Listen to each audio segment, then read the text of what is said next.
I agree with you. Under current law, some of the wealthiest Americans pay very little tax because they receive their income as capital gains, and those capital gains aren't taxed until realized and may escape income taxation entirely at death. So not your money. the president's budget would impose a minimum tax of 25% on total income, inclusive of unrealized capital gains. That is absolute straight up communism. Holy cow. Unrealized gains, taxing money that hasn't actually turned into money yet, taxing money you don't have, that you haven't made yet. Asinine. Taxation is theft. We threw tea in the harbor for less, folks. Welcome back to the program, top of this third hour. Dana Loesch with you. Yeah, this budget, by the way, what she's explaining here in that soundbite, Janet Yellen, is, it's a $1.2 trillion budget bill.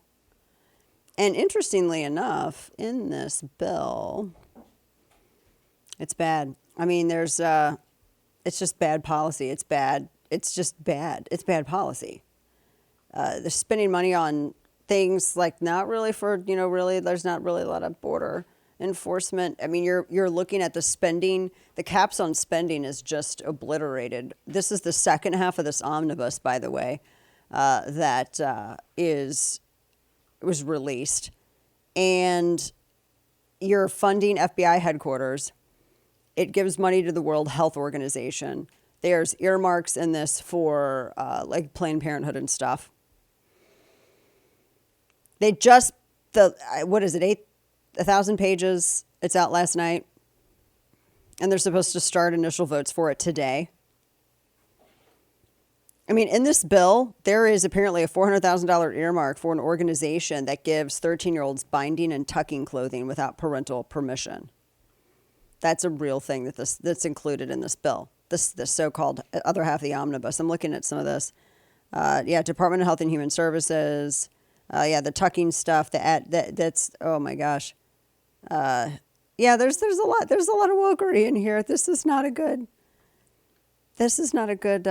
bill. And it lists one of the, called Briar Patch is one of the groups, and Briar Patch literally says that their mission is to, Teens Like Us program. And, if you're looking for things of that nature, you're looking for clothing to help facilitate, transition, all this other stuff, then that's apparently what they do. That's part of what they do.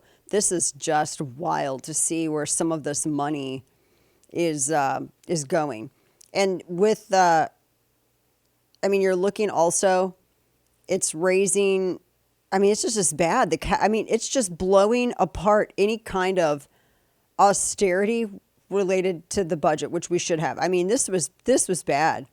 And they also in this bill, and Chip Roy noted this, House Republicans prohibited the Treasury from creating a central bank digital currency. That provision, he says, was not included in this. It's bad. We're looking at, this is $500 million. This is for Operation Maintenance Defense. This for government of Jordan, support armed services of Jordan to enhance security along Jordan's borders. We're literally paying to help. And this was section 8126. We're literally giving money to Jordan for Jordan's borders. We're not spending anything. We're not spending anything on our borders. We're increasing the beds at the processing centers, and we're going to be adding more staffers to probably process people because there's nothing in there for the force multiplier of a physical wall. There's also nothing in there as well for any kind of actual enforcement. There's no I said this first hour.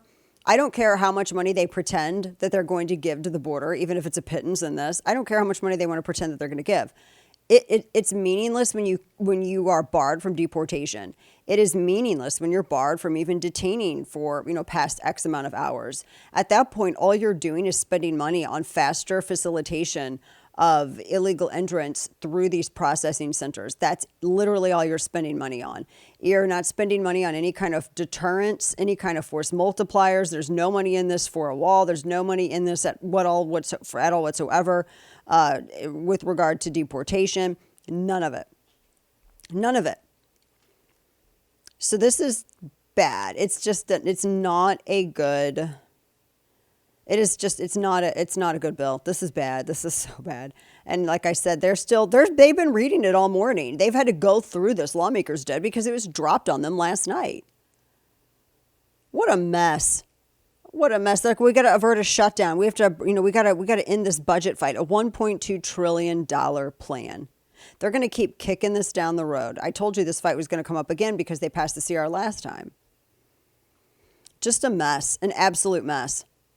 So the Republicans should not be supporting this at all whatsoever.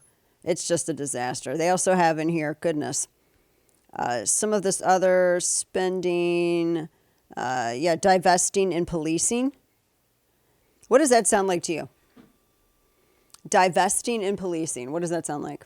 I mean, I know what it sounds like to me. What does it sound like to you? It sounds like defunding the police. That's what it sounds like. It sounds like defunding the police. Huh. And this is what's in this budget. So there's nothing good in here. And I'm looking over some notes of it because I've been going through it when I can here. No, that's not. One of the other, they're being accused of wanting to raise the retirement age and cut Social Security as well. Social Security is a scam. And I think it's money forcibly, it's stolen from people. The government says it's going to take care of you with it, but that's not what it is. It's a giant Ponzi scheme. Social Security they've been saying that this is going to be insolvent, that the insolvency is coming up. I mean, they've been warning us about this for 20 years.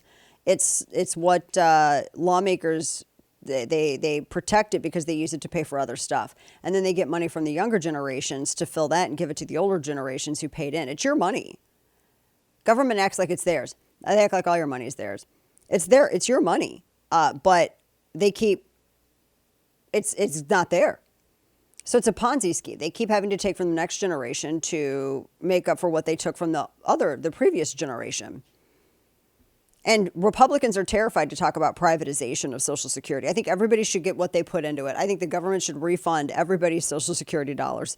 Give them all back. Isn't it asinine they were able to give out checks for PPP when they shut down, under a Republican administration no less, they shut down the largest economy in the world, and then they were able to give out checks to everyone. So you should be able to really make sure that people are refunded the money that they paid in with Social Security. You would have been able to get so much more had you left it with a bank instead of the government.